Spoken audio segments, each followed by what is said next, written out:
Preparate la parete con un fissativo acrilico all'acqua prima di procedere con l'applicazione di Otello stucco veneziano.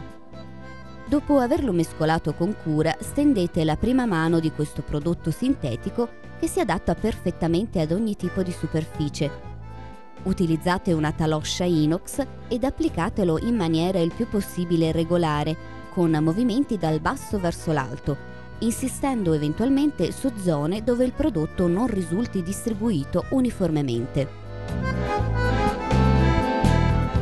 Utilizzate una carta abrasiva grana 500 per questa successiva fase di carteggiatura, avendo cura di rimuovere eventuali residui dalla superficie, spolverando con una normale carta da cucina. Potete stendere anche più di 2 mani di prodotto a vostro piacimento, ma ricordatevi di carteggiare solo prima dell'ultima mano decorativa. A questo punto procedete con la stesura dell'ultima mano, utilizzando questa volta una spatolina flessibile che vi permetterà di ottenere giochi di chiaroscuro più intensi, quanto maggiore sarà il numero di passaggi. Imprimete pure una leggera inclinazione all'attrezzo, alternando la direzione come vi mostriamo nelle immagini, in modo da dare movimento all'effetto decorativo che otterrete.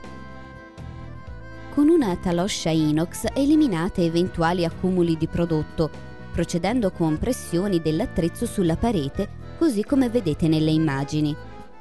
Dopo circa 4-6 ore dall'ultima mano decorativa, carteggiate nuovamente, questa volta con una carta grana 1000. Quindi, come avete fatto in precedenza, spolverate la superficie per fare in modo che sia pronta per la successiva fase di lucidatura.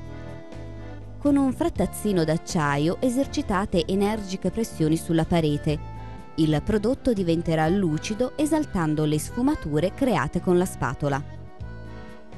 Se volete proteggere lo stucco veneziano da graffi e renderlo più facilmente pulibile, potete applicare la cera per stucco veneziano, stendendone sottili strati sulla spatola.